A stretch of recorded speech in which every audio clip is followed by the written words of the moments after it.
can't believe I'm actually finally filming this. We somehow are homeowners now. We bought a house.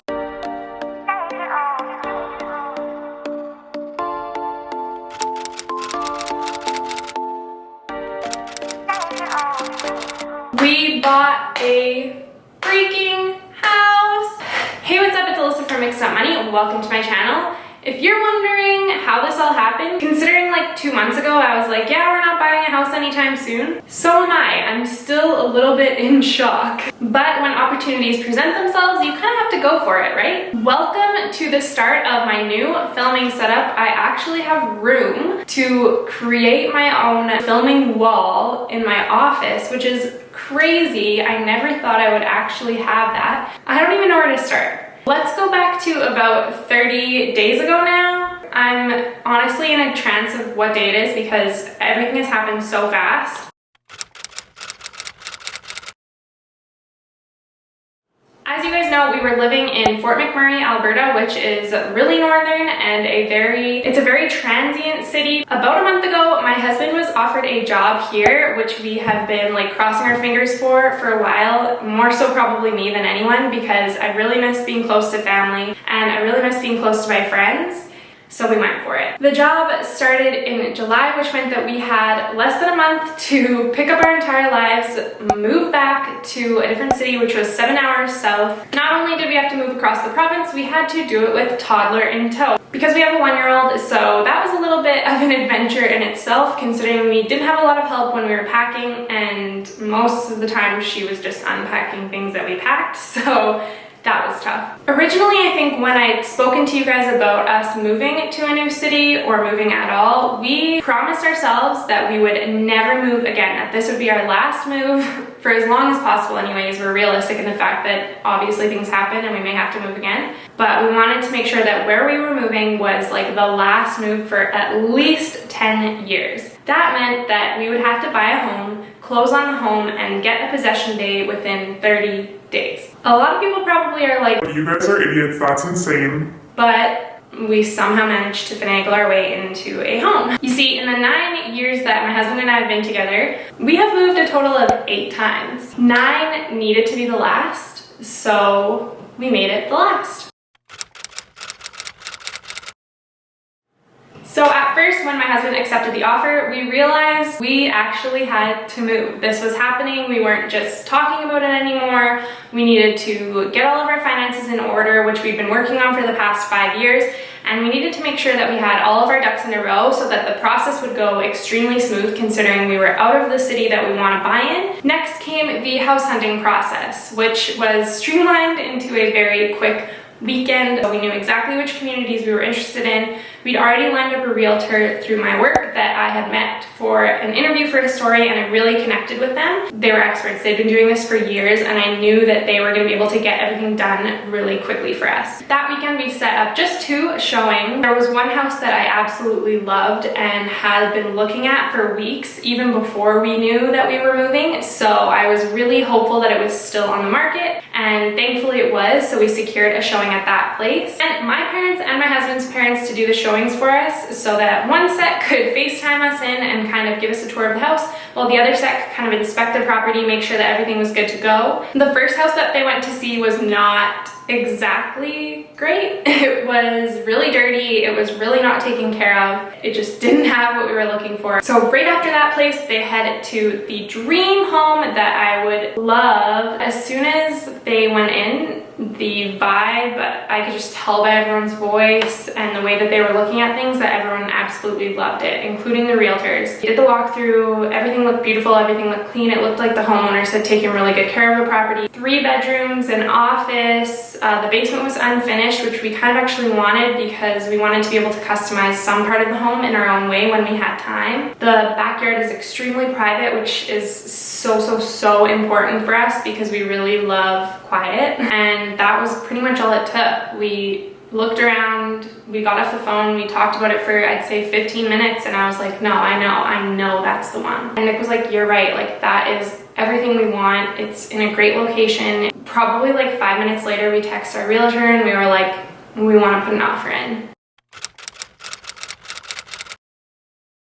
So basically we put an offer in on a home without even seeing it in person. It takes my husband and I about 30 minutes to decide what we want to have for dinner. It doesn't take us that long to buy the most significant purchase we'll ever make, I guess. So our realtor kind of walked us through the process of putting in an offer, guided us with what the price that we should offer should be, and they put it in. We went back and forth a few times that night. I think we were up until about midnight and dealing with their realtor, dealing with our realtor, making sure that everybody was happy with the price, making sure that everybody was happy with the possession date, because we needed to be in within 2 weeks, which I think was probably really overwhelming for the sellers. And luckily they agreed to the terms, they agreed to our price. We were able to secure the property for under ask, which was amazing. 2019 turned out to be an amazing year to buy, and I actually made a video about whether or not it was the year to buy up here. So if you want to check out that, if you're interested in buying this year, I think for sure we bought at the right time. So that evening, yeah, they accepted our offer. It was crazy. It was midnight. We didn't even know what to do. We were like, is this happening? Is this really happening? And I don't think it hit either of us that like all the things that we had planned for so long were actually starting to fall into place. So once the offer was accepted, the first thing we had to do was pay a deposit of $10,000, book a home inspection, and start rolling in getting everything done. And so that's when I think everything started to get a little bit stressful. There was a ton of things to do to ensure that we were able to close by possession day, get into the home, have everything moved 7 hours across the province. Our toddler had some childcare for when we moved. We were able to take time off work. It was just everything. We had to get everything done. And it's hard for me to explain all of that, so I'm going to go step by step in everything that you'll have to do to buy your first home.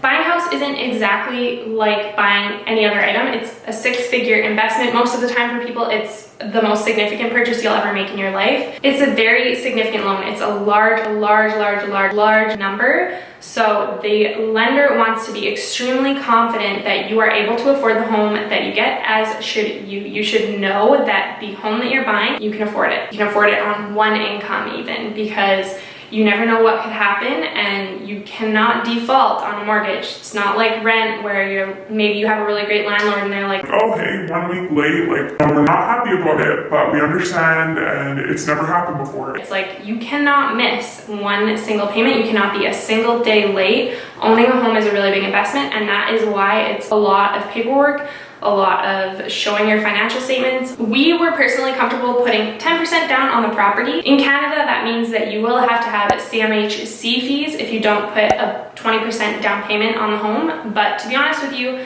20% is a lot. It's a lot in the housing markets that we have here available in Canada. Not only that, but you're actually seen as more of a risk to a lender if you put 20% down because you don't have mortgage insurance. So I did a lot of research about that. I'll link an article I wrote down below for you on why 20% you don't have to do it. Obviously, if you can, that's amazing. But we knew very comfortably that 10% was perfect. We were happy with that number, and we were willing to go with it. We already had a mortgage broker that we had known for a long time, one of my husband's friends. So we had pre-approval before we started looking at homes. We actually had filled out paperwork years ago, so it was kind of ready to go with a few updates as soon as we wanted to buy. So that's really important as well. Get that lined up so that you don't have to worry about that later. And so that you know that the homes you're looking for, you can honestly afford. You don't want to hurt yourself in the process, and you really don't want to lead a seller on. And we definitely weren't, because we had already put a deposit down, but that's just something to keep in mind when you're buying a home. Step one after that is to find a lawyer. You'll need a realtor lawyer. The lawyer will manage all the paperwork, all the finances, and all the disbursements that you'll need for, say, title insurance, and your lawyer will walk you through everything you need to know about closing and possession day. Your lawyer is there to protect you. They'll protect you from anything that maybe if they do a title check, there's a lien on your property, aka someone else owns the land secretly. They'll protect you if the sellers didn't send in the proper documentation, and they'll take care of all the really overwhelming stuff that you probably don't really want to learn about. Once you have a lawyer, step two is to secure the financing, which means sharing every single financial statement, proving your income, proving your employment, and showing all of your financial statements to your mortgage broker so that you can secure the money from the lender. once you've done all that with your mortgage broker, you need to prove that you have enough to cover all closing costs, which can range anywhere from 1 to 5%. Actually, I think it's even higher. I'll confirm right here, of the purchase price. Once all of this is done and your mortgage broker has confirmed that the lender is satisfied with all of your statements, you've proved that you have the income to afford the property that you plan to buy, then you can sign all the paperwork that you need to nail down your mortgage lender and secure financing.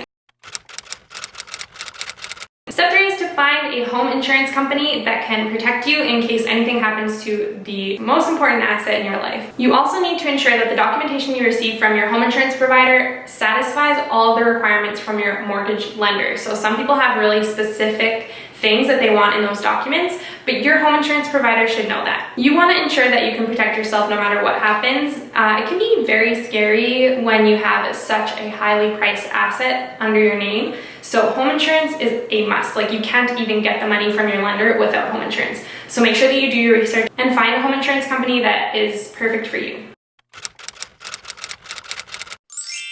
Step 4, once you've done all of that hard stuff, you can officially sign all the documentation in front of your notary or lawyer to confirm that you are homeowners. You've signed all of your closing documents. And finally, the best step of all, step 5, you can wait for the call from your lawyer saying that the house has been released to you and that you can pick up the keys. Congratulations, you're a homeowner. At least that's what we heard that day. For us, the process was a little bit different because we were doing it all outside of Calgary, which meant that we had to actually find a notary in Fort McMurray, sign all the paperwork there, have that paperwork then expedited to Calgary to our lawyers there to have them officially go through all the documentation, make sure it was all good to go, and send that to the seller's lawyer. It was an extra step and an extra expense, but it was really worth it so that we didn't have to actually come to Calgary way earlier than we needed to secure the home that we wanted to live in. Now the fun stuff. I'm going to let you know all of our closing costs and exactly what we had to spend to get the home of our dreams. In total, we had to prove that we had over $53,000 available to close on this home. Here is the final cost breakdown. Our down payment was $49,250. Legal fees and disbursements were $1,838.75. The home inspection cost $519.75. The deposit on our home insurance was $159.40. The notary that we had to get because we signed documents out of city was $429.77. In total, to close on our home, we spent $52,197.67. If you're in shock, so am I. I still am. I honestly cannot believe that we ever had that much money sitting in our accounts. I'm really proud of us. Like, we worked really, really hard to save every single penny of that money. We didn't get help from anyone. I know a lot of people are probably going to be really judgy about everything that I've just told you, but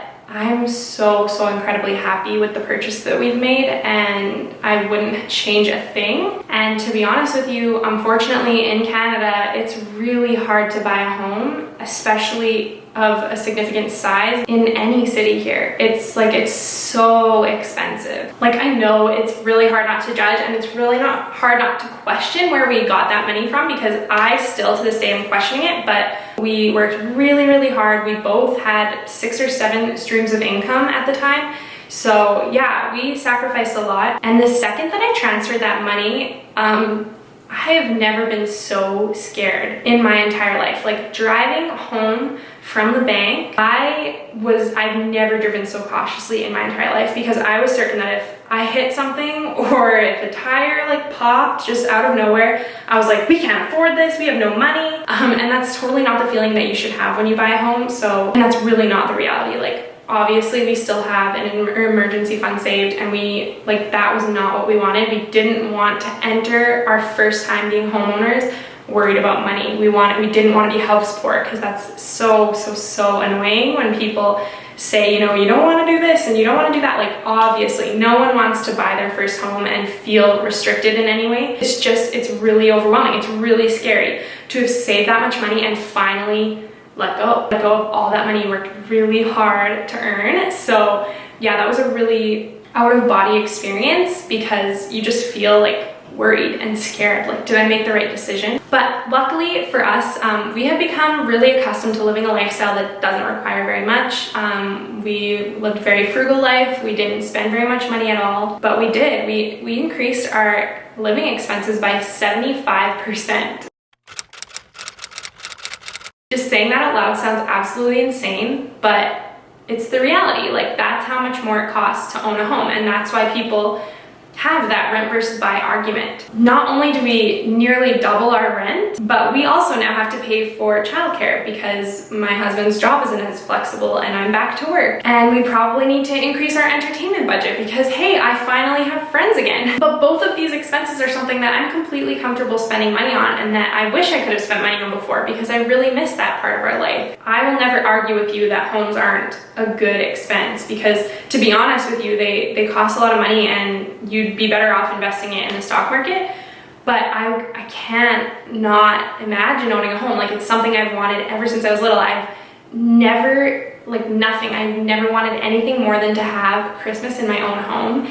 And so I think that's the most exciting part of this whole thing for me, which sounds so silly, but like, to just be able to set up my own Christmas tree, to be able to hang a photo on the wall and not worry that I'm gonna have to fill it in later when I move out, or just not buying any furniture that's nice because I was worried it wouldn't fit somewhere, so I've just like been satisfied with whatever I could find. There's just so many reasons that homeownership is meant for my life and meant for our lifestyle as a family, and that's just something that you can't really debate. If it works for you and if it's what you want, then that's end of story. Our plan with this home is to attempt to pay it off by the time our daughter graduates, which means that we have 17 years. Don't worry, I picked a mortgage that has prepayment privileges because I know exactly what I'm doing, even though I'm probably not going to win the lottery anytime soon because that would require you to buy tickets.